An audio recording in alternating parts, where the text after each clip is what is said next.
Good evening, welcome to Winter's Tales, the first in our series of tales for winter evenings. Today's first story is an excerpt from The Legend of Sleepy Hollow by Washington Irving. All the stories of ghosts and goblins that Ichabod Crane had heard now came crowding upon his recollection. The night grew darker and darker.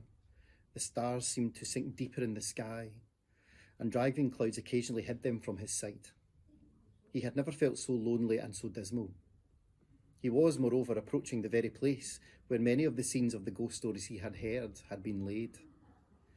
In the centre of the road stood an enormous tulip tree, which towered like a giant above all the other trees of the neighbourhood, to form a kind of landmark. Its limbs were gnarled and fantastical, large enough to form trunks for ordinary trees, and twisting down almost to the earth itself and rising again into the air. It was connected with the tragic story of the unfortunate Andre, who had been taken prisoner by and was universally known by the name of Major Andre's tree. The common people regarded it with a mixture of respect and superstition, partly out of sympathy for the fate of its ill-starred namesake, and partly from the tales of strange sights and doleful lamentations concerning it. As Ichabod approached this fearful tree, he began to whistle. He thought his whistle was answered, but it was a blast sweeping sharply through the dry branches. As he approached a little nearer, he thought he saw something white hanging in the midst of the tree. He paused and ceased whistling, but, on looking more narrowly, perceived that it was a place where the tree had been scathed by lightning, and the white wood was laid bare. Suddenly, he heard a groan. His teeth chattered and his knees smote against his saddle, but it was the rubbing of one huge bough of the tree against another. As if they were swayed about by the breeze itself, he passed the tree in safety, but new perils lay before him.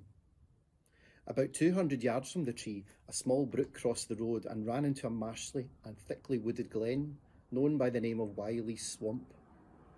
A few rough logs laid side by side served for a bridge over the stream. On that side of the road where the brook entered the wood, a group of oaks and chestnuts, matted thick with wild grapevines, threw a carnivorous gloom over it all. To pass this bridge was the severest trial. It was at this identical spot that the unfortunate Andre was captured, and under the covert of those chestnuts and vines were the sturdy yeomen concealed who had surprised him.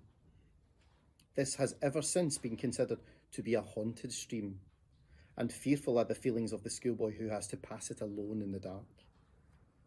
As he approached the stream, his heart began to thump.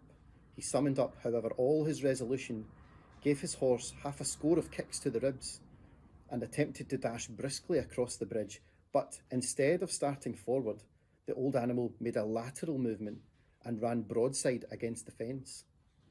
Ichabod, whose fears increased with this delay, jerked the reins on the other side and kicked with the other foot.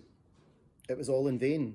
The horse started, it was true, but it was only to plunge to the opposite side of the road into a thicket of brambles and alder bushes. Ichabod now bestowed both whip and heel upon the ribs of old Gunpowder the horse, who dashed forward, snuffling and snorting, but came to a stand just by the bridge, with a suddenness that had nearly sent his rider sprawling over his head. Just at this moment, a splash by the side of the bridge caught the sensitive ear of Ichabod.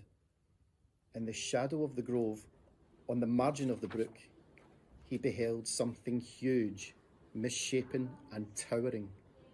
It stirred not, but seemed gathered up in the gloom, like some gigantic monster ready to spring upon the traveller. Ichabod's hair rose upon his head with terror. What was to be done? To turn and fly now was too late, and besides, what chance was there of escaping the ghost or goblin, if such it was, which could ride upon the wings of the wind? Summoning up, therefore, a show of courage, he demanded in a stammering voice, "Who are you?" He received no reply. He repeated his demand in a still more agitated voice. Still there was no answer. Once more he cudgelled the sides of the inflexible Gunpowder, and, shutting his eyes, broke forth. Just then the shadowy object of alarm put itself in motion too, and with a scramble and a bound stood at once in the middle of the road. Though the night was dark and dismal, yet the form of the unknown might now in some degree be ascertained. He appeared to be a horseman of large dimensions, and mounted on a black horse of a powerful frame. He made no offer of molestation or sociability, but kept aloof on one side of the road, jogging along the blind side of old Gunpowder, who by now had got over his fright and waywardness. Ichabod, who had no relish for this strange midnight companion, now quickened his steed in hopes of leaving him behind. The stranger, however, quickened his horse to an equal pace. Ichabod pulled up, fell into a walk, thinking to lag behind, but the other did the same. His heart began to sink within him. There was something in the moody and dogged silence of his companion that was mysterious and appalling. It was soon fearfully accounted for. On mounting a rising ground, which brought the figure of his fellow traveller in stark relief against the sky, gigantic in height and muffled in a cloak, Ichabod was horror-struck on perceiving that he was headless. But his horror was still more increased on observing that the head, which should have rested on his shoulders, was carried before him on the pommel of his saddle. His terror rose to desperation. He spurred Gunpowder on, hoping by a sudden movement to give his companion the slip, but the spectre started full jump beside him. Away then they dashed through the thick and thin, stones flying, sparks flashing at every bound. Ichabod's coat fluttered in the air as he stretched his long, lank body away over the horse's head in the eagerness of his flight. They had now reached the road which turns off to Sleepy Hollow, but Gunpowder, who seemed possessed with a demon, instead of keeping up with it, made an opposite turn and plunged headlong downward hill to the left. This road leads through a sandy hollow, shaded by trees for about a quarter of a mile, where it crosses the bridge famous in our goblin story, and just before swells the green knoll on which he stands, the whitewashed church of Sleepy Hollow. As yet the panic of the steed had given his unskilful rider an apparent advantage in the chase, but just as he had got halfway through the hollow, the lines of the saddle gave way, and he fell slipping, and he felt it slipping under him. He seized it by the pommel and endeavoured to hold it firm, but in vain, and had just time to save himself by clasping Gunpowder round the neck when the saddle fell to the earth. He heard it trampled underfoot behind him by his pursuer. This was no time for petty fears.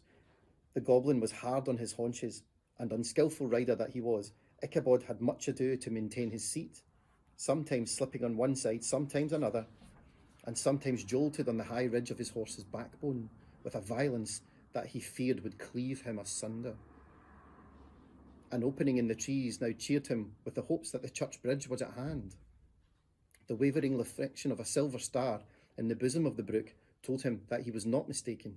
He saw the walls of the church dimly glaring under the trees beyond. If I can but reach the bridge, thought Ichabod, I will be safe. Just then he heard the black steed panting and blowing close behind him.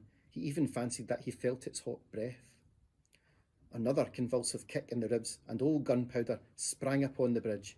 He thundered over the resounding planks. He gained the opposite side, and now Ichabod cast a look behind to see if his pursuer should vanish according to rule in a flash of fire and brimstone. Just then he saw the creature rising in his stirrups, and in the very act of hurling his head at him. Ichabod endeavoured to dodge the horrible missile, but too late. It encountered his cranium with a tremendous crash. He was tumbled headlong into the dust, and Gunpowder, the black steed, and the monster rider passed by like a whirlwind.